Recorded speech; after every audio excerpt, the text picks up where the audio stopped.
Hi, ich bin der Paul und ich erzähle euch heute was über das Grundschullehramtsstudium an der FAU. Kommt mal mit!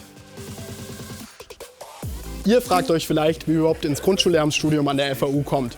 Das ist im Prinzip ganz einfach. Ihr braucht entweder das allgemeine Abitur oder aber Phosphos 13. Da es auf die allermeisten Fächer quasi kein NC gibt, spielt die Abi-Note mehr oder minder keine Rolle. Darüber hinaus könnt ihr euch bis zum 30.09. für das Studium einschreiben. Das heißt, ihr könnt euch auch noch relativ kurzfristig für das Grundschullehramtsstudium entscheiden. Das Studium dauert 7 Semester. Da hat man Fachwissenschaft, Erziehungswissenschaften, Fachdidaktik und außerdem mehrere Praktika. Man wählt am Anfang des Studiums ein Unterrichtsfach und darüber hinaus mehrere Didaktikfächer. In denen lernt man besonders, wie man Lernprozesse kindgerecht gestalten kann. Eine wichtige Säule ist außerdem Grundschulpädagogik und Grundschuldidaktik, wo man lernt, wie man mit der sehr jungen Altersgruppe an der Grundschule umgehen kann. Am Ende schreibt man dann das erste Staatsexamen und darf damit ins Referendariat. Im Referendariat findet dann sozusagen die praktische Ausbildung direkt an der Schule statt. Im Gegensatz zur Schule hat man an der Uni viel mehr Eigenverantwortung. Man muss viel mehr planen und organisieren und viele Dinge unter einen Hut bekommen. Dafür hat man aber auch sehr viele Freiräume, die man individuell gestalten kann.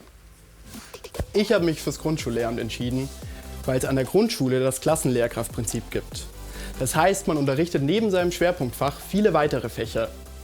Und natürlich ist es total bereichernd und spannend, mit ganz jungen Menschen zu arbeiten. Auf die Themen, die in der Grundschule besonders wichtig sind, zum Beispiel Heterogenität oder aber auch die Vermittlung von Grundkompetenzen, wird man an der FAU in der Grundschulpädagogik sehr gut vorbereitet. Warum man an der FAU studieren sollte und nicht anderswo, dafür spricht einiges. Man kann sich zum Beispiel in verschiedenen Erweiterungsfächern fortbilden, auch wenn man schon fertige Lehrkraft ist. Dass an der FAU das sehr wichtige Thema Inklusion besonders ernst genommen wird, spricht auch dafür. Wenn ihr während des Studiums ins Ausland gehen wollt, gibt es an der FAU verschiedene Beratungs- und Unterstützungsangebote, die euch dabei helfen. Zusätzlich zum Grundschullehramtsstudium könnt ihr quasi automatisch den Bachelor-Titel erwerben und euch dann mit einem Master an der FAU alle Berufsoptionen offen halten. Was ich auch besonders toll finde, ist das DigiLab. Hier wird man zum Beispiel mit Lernrobotern optimal auf das Lernen in der digitalen Welt vorbereitet. Also ich würde euch das Studium an der FAU auf jeden Fall empfehlen. Hier gibt es viele Angebote, auch zur Freizeitgestaltung. Neben der Fachschaftsinitiative, studentischen Gruppen und dem Hochschulsport finden viele Feste und Feiern hier statt. Darüber hinaus sind fast alle Veranstaltungen im Grundschullehramt hier am Campus in Nürnberg. Was ich euch außerdem auf jeden Fall raten würde, ist, dass ihr das Orientierungspraktikum vor dem Studium macht.